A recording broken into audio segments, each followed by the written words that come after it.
تقریباً شام کے 7:30 بجے۔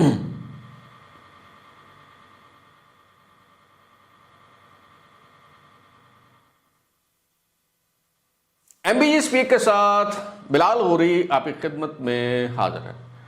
3 نومبر 2024 اتوار کا دن ہے اور شام کے تقریباً 7:30 بجے ہیں۔ ہم اکثر یہ گلہ اور شکوہ کرتے ہیں کہ فلاں شخص دیکھیں کتنی جلدی دوبارہ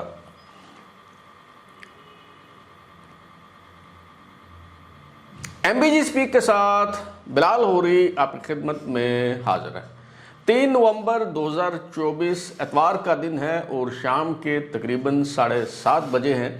ہم اکثر یہ گلہ اور شکوہ کرتے ہیں کہ دیکھیں فلاں شخص کتنی جلدی بدل گیا ہے، لیکن حقیقت یہ ہے کہ لوگ بدل نہیں جاتے بلکہ بے نقاب ہو جاتے ہیں، اور لوگوں کو بے نقاب کرنے کا ان کا جو اصل چہرہ ہے وہ سامنے لانے کا تیر بہدف نسخہ یہ ہے کہ انہیں بااختیار بنایا جائے تاکہ انہیں اپنا اصل رنگ جو ہے وہ دکھانے کا موقع ملے۔ عزت مآب چیف جسٹس سپریم کورٹ جناب جسٹس یحییٰ افریدی صاحب، جنہیں یہ منصب سنبھالے ہوئے محض چند ہی دن ہوئے ہیں، اور ان کے جو تعریف کرنے والے ہیں، ان کے جو گن گانے والے ہیں، ان کے جو ممدوح ہیں، ان میں بھی شامل تھا جب قرۂ فعال ان کے نام نکلا اور انہیں چیف جسٹس جو ہے وہ بنایا گیا۔ لیکن ابھی ہارڈلی کوئی 2 ہفتے ہوئے ہوں گے، اور 2 ہفتے بھی شاید نہیں ہوئے، اور جو چیف جسٹس صاحب ہیں انہوں نے اپنا اصل رنگ جو ہے وہ دکھانا شروع کر دیا ہے۔ اور چیف جسٹس صاحب نے نہ صرف از خود نوٹس لے کر جیلوں میں اصلاحات کا بیڑا اور ذمہ داری جو ہے وہ اٹھا لی ہے، بلکہ اس حوالے سے جو اجلاس منعقد ہوا اس میں جنرل آصف نواز کی نواسی خدیجہ شاہ، جو تحریک انصاف کی سرگرم کارکن ہیں، جو 9 مئی کو کور کمانڈر لاہور پر حملہ کرنے میں ملوث تھیں، توڑ پھوڑ جلاؤ گھیراؤ کی کارروائیوں میں جو ہے وہ پیش تھیں، گرفتار بھی ہوئیں۔ انہوں نے ایک معذرت کا، معافی کا پیغام، ویڈیو پیغام بھی جو ہے وہ نشر کیا تھا، اور ابھی وہ ضمانت پر رہا ہوئی ہیں۔ تو نہ صرف ان محترمہ کو، خدیجہ شاہ صاحبہ کو اس اجلاس میں شریک کیا گیا، بلکہ انہیں جیلوں میں اصلاحات کے حوالے سے ایک اہم ذمہ داری بھی جو ہے وہ سونپی گئی ہے۔ تو کیا یہ چیف جسٹس کا مینڈیٹ ہے کہ وہ جیلوں میں اصلاحات کرے اور اس حوالے سے کوئی اجلاس جو ہے وہ بلایا جائے؟ اور اگر اصلاحات کی ہی بات کرنی ہے تو کیا بحیثیت چیف جسٹس سب سے پہلی ذمہ داری اور فرض یہ نہیں ہے کہ عدالتی نظام کو بہتر بنایا جائے، عدالتی نظام میں اصلاحات لانے کی جو ہے وہ کوشش کی جائے؟ آج کے شو میں ہم اسی حوالے سے جو ہے وہ گفتگو کریں گے اور یہ جاننے کی کوشش کریں گے۔ تو وہ پہلے تو میں اپنا مخمصہ اور اپنی جو کنفیوژن ہے وہ آپ کے سامنے رکھ دوں۔ مجھے سمجھ نہیں آتی کہ یہ جو جتنے بھی بڑے عہدے ہیں، یہ کرسیاں ہیں، یہ جانے کیا ماجرا ہے، نہ جانی یہ جو چیف جسٹس کا منصب ہے اس کرسی پہ بیٹھتے ہی یہ کوئی عقل چوس کرسی ہے یا کیا معاملہ ہے کہ اس پر متمکن ہوتے ہی بھلے چنگے جو لوگ ہیں وہ اپنا توازن جو ہے وہ کھو بیٹھتے ہیں، اور وہ یہ بھول جاتے ہیں کہ وہ نہ تو منتخب عوامی نمائندے ہیں، نہ وہ لیڈر ہیں، نہ ان کا کام آئین سازی اور قانون سازی کرنا ہے، نہ ہی ان کا کام اصلاحات کرنا ہے۔ وہ جج ہیں اور منصف کی حیثیت سے ان کا کام آئین اور قانون کے مطابق فیصلے کرنا ہے، عوام کی امنگوں اور خواہشات کی ترجمانی کرنا جو ہے وہ ان کا کام نہیں ہے۔ تو پتہ نہیں کیا معاملہ ہے کہ جو بھی چیف جسٹس کا منصب جو ہے وہ سنبھالتا ہے تو وہ یہ بھول جاتا ہے کہ وہ سپریم کورٹ کا چیف جسٹس ہے، وہ خود کو مسیحا اور نجات دہندہ جو ہے وہ سمجھنے لگ پڑتے ہیں۔ اور یہ کوئی محض جسٹس یحییٰ افریدی صاحب کا معاملہ نہیں ہے۔ ہاں البتہ یہ ضرور ہے کہ جتنی جلدی جسٹس یحییٰ آفریدی صاحب نے اس حوالے سے اپنا اصل رنگ جو ہے وہ دکھایا ہے، باقی جو صاحبان ہیں انہوں نے کچھ اس میں وقت لیا تھا، یہ جو مفاد عامہ کی آڑ میں یہ جو انکروچمنٹ ہے اس میں انہوں نے جو ہے وہ خاصا وقت لیا تھا، اور یہ اپنا کام نہ کرنا اور دوسروں کے کاموں میں جو ہے وہ ٹانگ اڑانے کو اپنا فرض منصبی خیال کرنا، یہ سلسلہ ویسے تو شاید بہت پرانا ہوگا، لیکن میری یادداشت میں سب سے پہلے یہ کام شروع کیا جناب چیف جسٹس افضل ضلع صاحب نے، تو انہوں نے یہ از خود نوٹس لینے شروع کیے اور انتظامیہ کے معاملات میں اور نہ صرف مداخلت کی بلکہ مقننہ کے معاملات میں جو ہے وہ انہوں نے بہت زیادہ جو ہے وہ مداخلت کی، اور پھر افتخار چودھری صاحب کا دور، اس سے پہلے جسٹس سجاد علی شاہ صاحب نے جو کیا وہ تو انہوں نے ایک ریئیکشن میں کیا، وہ جب حکومت کے ساتھ ان کی انبن ہو گئی میاں نواز شریف صاحب کے دوسرے دور حکومت میں تو انہوں نے بھی کیا، لیکن سب سے زیادہ یہ جو جن ہے یہ بوتل سے باہر نکل کر ناچتے ہم نے دیکھا سابق چیف جسٹس افتخار چودھری صاحب کے دور میں،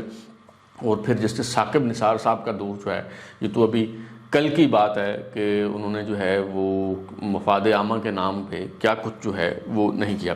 تو اس وقت سپریم کورٹ میں 60,000 مقدمات، لگ بھگ 60,000 مقدمات جو ہیں وہ زیر التوا ہیں، اور کئی سال لوگوں کے مقدمات لگتے نہیں ہیں، سنے نہیں جاتے۔ کئی ایسے مقدمات ہیں جو 2 3 چیف جسٹس صاحبان گزر گئے اور وہ مقدمات نہیں لگ سکے۔ ایک ایسا مقدمہ جو ہے وہ انشاءاللہ کل کے ولاگ میں آپ کے سامنے رکھوں گا، کیونکہ وہ ایک الگ ولاگ کا متقاضی ہے۔ کل میں آپ کو ایک ایسا مقدمہ آپ کے سامنے رکھوں گا کہ جسٹس آصف سعید کھوسہ صاحب کے دور میں اس پہ حکم امتناع ہوا، اس کے بعد جسٹس عمر عطا بندیال صاحب آئے، نہیں بلکہ میرے خیال ہے جسٹس گلزار صاحب آئے، اچھا، اور عمر عطا بندیال صاحب آئے چلے گئے، یہاں تک کہ قاضی فائزہ صاحب آئے، اور انہوں نے بھی وہ مقدمہ سماعت کے لیے مقرر کرنے کی ہمت جو ہے وہ نہیں کر پائے، یہ بھاری پتھر جو ہے وہ نہیں اٹھا پائے۔ تو یہ کل کے ولاگ میں ہم جو ہے وہ بات کریں گے۔ تو کہنے کا مطلب یہ ہے کہ سپریم کورٹ میں 60,000 سے زائد مقدمات زیر التوا ہیں، اور جو ماتحت عدلیہ ہے اس میں تو حالت اس سے بھی کہیں زیادہ ابتر ہے، اور اس کا تو آپ نام ہی نہ لیں، بات ہی جو ہے وہ نہ کریں۔ اور یہ جو سپریم کورٹ کے جج صاحبان ہیں، یہ چیف جسٹس صاحبان ہیں، یہ کوئی آسمان سے نہیں اترے، یہ کوئی مریخ سے نہیں آئے کہ انہیں یہ سارے سسٹم کا علم نہیں ہے، وہ خود بھی وکیل رہے ہوتے ہیں، وہ لوور کورٹس میں پیش ہوئے ہوتے ہیں، ہائی کورٹس میں انہوں نے کام کیا ہوتا ہے، سپریم کورٹ میں بطور وکیل پیش ہوئے ہوتے ہیں، تو انہیں بڑی اچھی طرح سے اندازہ ہے کہ یہ سسٹم جو ہے یہ کس طرح سے جو ہے وہ کام کرتا ہے، کس قدر اس میں رشوت ہے، کس قدر اس میں جو ہے وہ کتنی جو قسم کی جو ہے وہ اس میں برائیاں ہیں، کس طرح سے جھوٹے گواہ جو ہیں وہ پیش ہوتے ہیں، کس طرح سے جیلی مچلکے جو ہیں وہ مل جاتے ہیں، کس طرح سے مقدمہ جلد لگوانے کے لیے مٹھی گرم کی جاتی ہے، کس طرح سے مقدمہ جو ہے التوا حاصل کرنے کے لیے جو ہے وہ کیا طریقہ کار ہے، کہاں جو ہے وہ پیسے دینے پڑتے ہیں۔ تو سول عدالت سے لے کے سپریم کورٹ تک، سب سے بڑی عدالت تک، ہر جگہ رشوت کا بازار گرم ہے، اور مقدمات جو ہیں وہ ان کے زیر التوا مقدمات کی تعداد جو ہے وہ بڑھتی جا رہی ہے۔ لیکن عدالتی اصلاحات کی بجائے جج صاحبان جو ہیں، اور بالخصوص چیف جسٹس صاحبان جو ہیں، وہ عدالتی اصلاحات کے بجائے ہر طرح کی اصلاحات سے جو ہے وہ انہیں دلچسپی ہے۔ کوئی جج صاحب جو ہیں وہ جو فیملی پلاننگ ہے اس میں ان کی بڑی جو ہے وہ دلچسپی ہوتی ہے۔ ایک چیف جسٹس صاحب جو ہے وہ آئے اور وہ پاکستان پینل کوڈ میں دیت جیسی جو اسلامی دفعات ہیں وہ گھسیڑ کے وہ چلے گئے، اچھا، اور کچھ چیف جسٹس صاحبان جو ہیں وہ آئے اور انہوں نے از خود نوٹس لینا شروع کر دیا ہر معاملے پہ، اور پھر ایک چیف جسٹس صاحب جو ہے وہ آئے، انہوں نے ڈیم بنانے کی ذمہ داری سنبھال لی، ہسپتالوں کے جو ہے وہ دورے کرنے لگ پڑے، اور اب جسٹس یحییٰ آفریدی صاحب جو ہیں انہوں نے جیلوں کو بہتر کرنے کی ذمہ داری جو ہے وہ سنبھال لی ہے۔ تو یہ جو کام ہے اس کی مثال ایسے ہی ہے کہ آپ کا جو اپنا گھر ہے،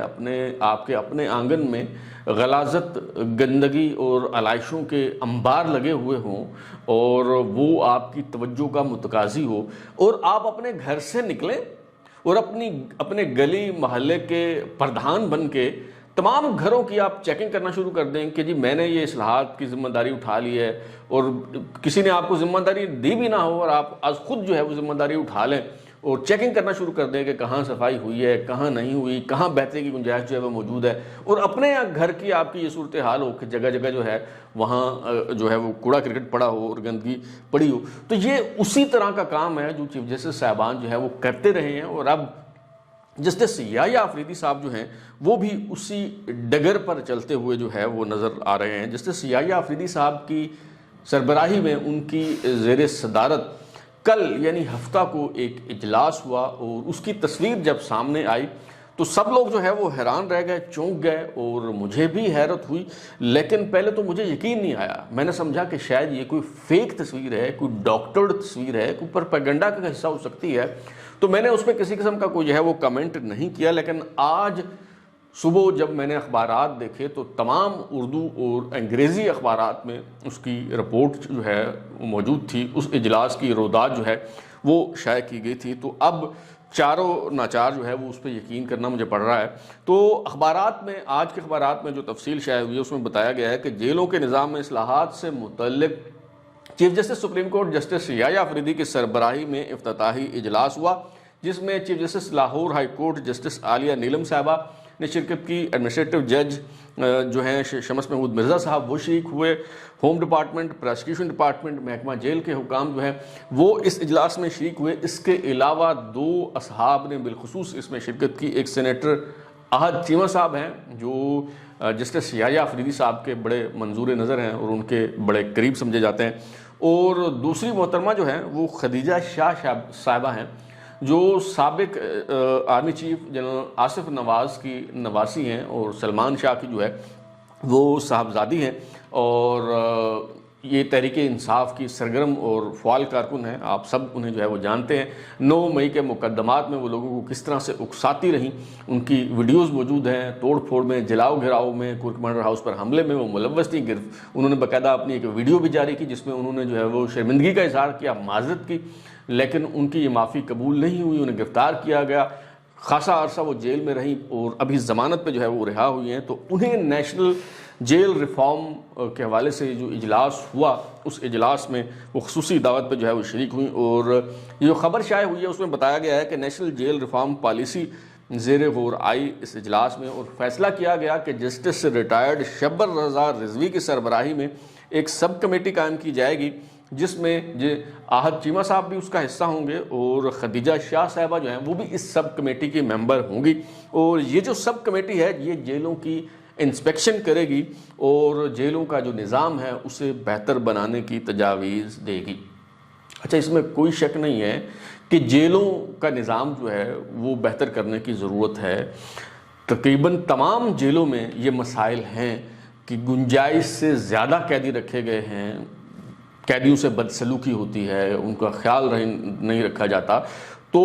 اس میں کوئی شک و شبہ کی بات نہیں ہے کہ انہیں اس نظام کو بہتر بنانے کی ضرورت ہے. لیکن جو معاشرہ زوال پذیر ہوتا ہے، جہاں سسٹم ناکام ہو چکا ہوتا ہے جیسا کہ ہمارے ملک میں ہو رہا، تو وہاں کوئی بھی ایسا شعبہ نہیں ہوتا جس میں بہتری کی گنجائش نہ ہو، جس میں اصلاحات کرنے کی جو ہے وہ ضرورت نہ ہو. تو اس وقت پاکستان میں جس شعبہ کی بات کر لیں، جس محکمہ کی بات کر رہے ہیں، تو ہر جگہ آپ کو ابتری نظر آئے گی اور ہر جگہ بہتری کی گنجائش جو ہے وہ موجود ہے. لیکن سوال یہ ہے کہ جیل خانہ کا محکمہ موجود ہے اور محکمہ جیل خانہ جات کا باقاعدہ وزیر ہوتا ہے، صوبائی حکومتیں ہیں، اور یہ انتظامی معاملہ ہے، انہوں نے اس کو بہتر کرنا ہے. عدلیہ کے پاس معاملہ اگر کوئی آتا ہے، کوئی پٹیشن دائر ہوتی ہے تو باز پرس کی جا سکتی ہے، کہا جا سکتا ہے کہ جی آپ اپنی ذمہ داریاں کیوں نہیں پوری کر رہے. پھر صوبائی اسمبلیاں ہیں، ان میں یہ معاملہ زیر بحث لایا جا سکتا ہے، قومی اسمبلی میں بحث ہو سکتی ہے، سینٹ میں اس حوالے سے قانون سازی ہو سکتی ہے، قرارداد آ سکتی ہے، کوئی کمیٹی بنائی جا سکتی ہے. یہ منتخب عوامی نمائندوں کا کام ہے. اگر وہ اس پہ نوٹس لیں، اگر وہ اس پہ کوئی کمیٹی بنائیں تو بات جو ہے وہ سمجھ آتی ہے. لیکن کسی ہائی کورٹ کے چیف جسٹس یا سپریم کورٹ کے چیف جسٹس کو یہ اختیار کس نے دیا ہے کہ وہ اپنے طور پہ ہی یہ فیصلہ کر لے کہ جیلوں میں اصلاحات لانی ہیں اور اجلاس بلا لیا جائے اور اس میں کمیٹی بنا لی جائے اور جس کو مرضی اس میں جو ہے وہ شریک کر لیا جائے؟ تو اس پہ ایک جو توجیہ پیش کی جاتی ہے، جو جسٹس ثاقب نثار کے دور میں سب سے زیادہ یہ جواز پیش کیا جاتا تھا، جب ثاقب نثار صاحب نے ڈیم بنانے کا اعلان کیا، جب وہ ہسپتالوں کے دورے کرتے تھے، وہ عوامی دلچسپی کے معاملات پہ جب وہ خود نوٹس لیتے تھے اور ان پہ تنقید ہوتی تھی، تو اس وقت بھی یہ جواز پیش کیا جاتا تھا کہ جی دیکھیں یہ حکومتوں کا کام ہے، اس میں کوئی شک نہیں ہے، منتخب عوامی نمائندوں نے یہ کام کرنا ہے، لیکن جب منتخب عوامی نمائندے یہ کام نہیں کریں گے تو کون کرے گا؟ کسی نہ کسی کو تو کرنا پڑے گا۔ اچھا، میں اس وقت بھی میں نے اس پہ کالم لکھا تھا اور اب بھی میرا موقف یہ ہے کہ یہ جو جواز ہے، آپ کی یہ جو دلیل ہے، اگر اسے ہی اصول مان لیا جائے کہ اگر کوئی کام، کوئی ادارہ، کوئی محکمہ، کوئی فرد اگر اپنا کام صحیح طریقے سے نہیں کر رہا تو کیا کسی دوسرے شخص کو یہ حق حاصل ہے کہ وہ از خود نوٹس لے کے وہاں کام کرنا جو ہے وہ شروع کر دے؟ مثال کے طور پہ سپریم کورٹ میں مقدمات زیر التوا ہیں، ہائی کورٹ میں مقدمات زیر التوا ہیں، لوگوں کو انصاف نہیں مل رہا، لوگ بڑے تنگ ہیں اس عدالتی نظام سے، نظام انصاف گل سڑ چکا ہے۔ تو اس کا کیا مطلب ہے کہ یہاں قومی اسمبلی میں سردار ایاز صادق صاحب جو قومی اسمبلی کے سپیکر ہیں وہ، اور پنجاب اسمبلی میں ملک صاحب جو ہیں، کیا نام ہے ان کا، ملک محمد احمد خان صاحب جو ہیں، وہ جو پنجاب اسمبلی کے سپیکر ہیں، وہ اس معاملے پہ از خود نوٹس لے لیں اور ارکان پارلیمنٹ پہ مشتمل کوئی 3 رکنی 5 رکنی 8 رکنی بینچ تشکیل دے دیے جائیں اور وہ جناب وہاں چیرنگ کراس پنجاب اسمبلی میں اور یہاں اسلام آباد قومی اسمبلی میں جو ہے وہ عدالتیں لگا کے مقدمات سننا شروع کر دیں۔ تو کیا اس جسٹیفیکیشن جو دی جاتی ہے، یہ جو دلیل پیش کی جاتی ہے، کیا اس کے تحت ایسا کرنا ٹھیک ہوگا؟ اگر یہ ٹھیک نہیں ہے تو پھر عدلیہ یہ کیسے کہہ سکتی ہے کہ جی چونکہ وہ نہیں کام کر رہی، مقننہ کام نہیں کر رہی، لہذا ہمیں کرنا پڑے گا، جی حکومتیں نہیں کر رہی تو کسی نہ کسی کو تو کرنا ہوگا تو ہم کریں گے۔ تو بھائی کام تو پھر کوئی بھی نہیں کر رہا، مسائل تو ہر جگہ ہیں، جیسے میں نے بتایا کہ کہاں بہتری کی گنجائش نہیں ہے، کہاں اصلاحات کی ضرورت نہیں ہے۔ تو اگر اس طرح سے ہر شخص دوسرے کے کام میں ٹانگ اڑائے گا، اور یہی تو پاکستان کا سب سے جو ہے وہ بڑا مسئلہ ہے کہ ہر بندہ وہ اپنا کام نہیں کرتا، اپنے آپ کو ٹھیک نہیں کرتا، وہ دوسرے کو جو ہے وہ ٹھیک کرنے کی کوشش کرتا رہا ہے، اور یہی کام جو اس سے پہلے آنے والے چیف جسٹس صاحبان ہیں وہ کرتے رہے۔ اچھا، ویسے میرا خیال ہے کہ یہ جو ابھی یہ جو جیل اصلاحات کے حوالے سے یہ کمیٹی بنائی گئی ہے، اس کا بہترین جواب یہ ہے کہ چیئرمین سینٹ جناب یوسف رضا گیلانی صاحب جو ہیں وہ ایک سب کمیٹی بنائیں عدالتی اصلاحات کے لیے، اور ارکان پارلیمنٹ پر مشتمل یہ جو کمیٹی ہے اس کو کہا جائے کہ آپ جائیں سپریم کورٹ کی انسپیکشن کریں، وہاں دیکھیں کہ کون جج ٹھیک کام کر رہا ہے، کون جو ہے وہ ٹھیک کام نہیں کر رہا، کیا لوگوں کو جو ہے وہ انصاف مل رہا ہے، اور یہ بھی دیکھا جائے کہ وہ جو لاہوری گروپ کے جج صاحبان ہیں جو جمعہ کے دن صبح 10 بجے ہی کام چھوڑ جاتے ہیں اور انہیں لاہور جانے کی جلدی ہوتی ہے، تو ان کی غیر حاضری لگائی جائے، باقاعدہ جج صاحبان کے آنے اور جانے کے جو اوقات ہیں ان کا ریکارڈ رکھا جائے، بلکہ وہ فنگر پرنٹ کے ذریعے جو ہے وہ ان کی حاضریوں کا اہتمام کیا جائے، اور باقاعدہ دیکھا جائے کہ عدالتیں ٹھیک کام کر رہی ہیں یا نہیں کر رہی، کہاں کہاں جو ہے وہ بہتری کی گنجائش موجود ہے۔ تو شاید تب ہمارے جو جج صاحبان ہیں، جو چیف جسٹس صاحبان ہیں، تب انہیں شاید اندازہ ہو کہ جب آپ انکروچمنٹ کرتے ہیں، جب آپ کسی اور محکمے، کسی اور ادارے کے معاملات میں ٹانگ گھسیڑتے ہیں تو اس کے نتیجے میں کتنی بڑی خرابی ہوتی ہے، تو تب شاید جو ہے وہ جج صاحبان کو جو ہے وہ اندازہ ہو۔ اور یہ محترم چیف جسٹس صاحب، جسٹس یحییٰ آفریدی صاحب، جنہوں نے ایک ملزمہ، کیونکہ ابھی تک وہ بری نہیں ہوئی، ابھی تک ان کی ضمانت ہوئی ہے خدیجہ شاہ صاحبہ کی، اور جن کا ایک سیاسی پارٹی سے جو ہے وہ تعلق ہے، انہوں نے اجلاس میں بٹھایا اور باقاعدہ اس کمیٹی کا حصہ جو ہے وہ انہوں نے بنایا۔ تو شرمانے کی کیا ضرورت ہے؟ خدیجہ شاہ کی بجائے اگر آپ نے بٹھانا ہی تھا تو آپ بشریٰ بی بی صاحبہ کو بٹھا لیتے، یا عمران خان صاحب کو جو ہے وہ جیل سے مدعو کر لیتے اس اجلاس میں، اور کوئی حرج نہیں، آپ انہیں گڈ ٹو سی یو بھی کہہ دیتے۔ اور جس طرح جسٹس عمر عطا بدیال صاحب نے جو ہے وہ ایک سمبولک ایک ڈیسیژن لیا تھا جب جسٹس مظاہر علی اکبر نقوی کے خلاف سپریم جوڈیشل کونسل میں ریفرنس دائر ہوا تھا، تو انہوں نے باقاعدہ اپنے بینچ میں شامل کر کے اپنے ساتھ بٹھا کے باقاعدہ انہوں نے کہا تھا کہ جسٹس مظاہر علی اکبر نقوی کو میں نے اس لیے ساتھ بٹھایا ہے کیونکہ یہ میں میسج دینا چاہتا ہوں۔ تو جسٹس یحییٰ آفریدی صاحب جو ہیں انہوں نے بھی شاید خدیجہ شیاہ صاحبہ کو اپنے ساتھ بٹھا کے جو ہے وہ میسج دے دیا ہے، اور میسج جو ہے بڑا لاؤڈ اینڈ کلیئر ہے، اور اس میسج کو اگر ڈی کوڈ کیا جائے تو اس کا مطلب یہ ہے کہ سپریم کورٹ اس وقت آفریدی شاہ من اللہ فرم کے کنٹرول میں ہے، اور اس پر یہ جو ایک چیمبر ہے جس میں 3 لوگ تھے، آفریدی، شاہ، من اللہ، تو اس چیمبر کی اجارہ داری ہے سپریم کورٹ پہ، اور اللہ خیر کرے، ہو سکتا ہے کہ چیف جسٹس صاحب سے بے دہانی میں یہ کام ہو گیا ہو، لیکن کوئی وائبز جو ہیں وہ اچھی نہیں آ رہی۔ مجھے لگ رہا ہے کہ جسٹس یحییٰ آفریدی صاحب بھی شاید منصف کے بجائے مسیحا اور نجات دہندہ جو ہے وہ بننے جا رہے ہیں۔ اگرچہ میں نے ان کی بطور چیف جسٹس تعیناتی کے وقت یہ کہا تھا کہ ان سے کسی کو کسی قسم کی توقع نہیں رکھنی چاہیے، بالخصوص حکومت کو میں نے یہ خبردار کیا تھا کہ اگر آپ لوگ یہ سوچ رہے ہیں کہ چیف جسٹس یحییٰ آفریدی صاحب آپ کے ساتھ کھڑے ہوں گے تو بالکل نہیں کھڑے ہوں گے۔ وہ ایک انڈیپینڈنٹ مائنڈ کے جج ہیں، وہ کسی دھڑے کا جو ہے وہ ساتھ نہیں دیں گے، لیکن یہ جو رائے ہے میری، یہ بھی چند دنوں کے اندر ہی جسٹس یحییٰ آفریدی صاحب نے جو ہے وہ غلط ثابت کر دی ہے۔ ہو سکتا ہے یہ میرا اندیشہ ہے دور دراز ہوں، اور لیکن بظاہر جو نظر آ رہا ہے ظاہر ہے اسی پہ جو ہے وہ ہم نے بات کرنی ہے۔ ہمیں کسی پارٹی کا چیف جسٹس جو ہے وہ نہیں چاہیے، ہمیں pro P M L N یا anti P M L N جج نہیں چاہیے، ہمیں پرو پی ٹی آئی یا اینٹی پی ٹی آئی جج نہیں چاہیے، ہمیں کسی کرش والے کسی مخصوص جماعت کے لیے نرم گوشہ رکھنے والے جج نہیں چاہیے۔ اسی طرح ہمیں وہ جج نہیں چاہیے جو کسی مخصوص ایجنڈے پہ کار فرما ہوں، کوئی مخصوص جماعت، کوئی حکومت ہو سکتی ہے، وہ اپوزیشن ہو سکتی ہے، وہ جنہیں اپنا جج جو ہے وہ سمجھے۔ ہمیں منصف درکار ہیں، غیر جانبدار منصف، جو خود کو مسیحا اور نجات دہندہ نہ سمجھیں، جو یہ نہ سمجھیں کہ عوام کی امنگوں اور خواہشات کی ترجمانی کرنا ان کا کام ہے، بلکہ جن کو یہ ادراک اور احساس ہو کہ ان کا ایک دائرہ کار ہے، وہ دائرہ آئین نے متعین کر دیا ہے، ان کا کام آئین اور قانون کے مطابق فیصلے کرنا ہے، اپنے ضمیر کے مطابق فیصلے دینا، اپنی پسند یا ناپسند کے مطابق فیصلے دینا نہیں ہے۔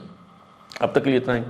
بلال کو اجازت دیجیے، پھر ملاقات ہوگی۔ اگر آپ کو ہمارا شو پسند آیا تو اسے لائک کریں، کامنٹ کریں، شیئر کریں، اور ہمارے چینل سبسکرائب کرنے کے بعد بیل آئکن یعنی گھنٹی ضرور دبائیں تاکہ آپ کو نئی ویڈیوز کے نوٹیفیکیشن ملتے رہیں۔ بہت شکریہ۔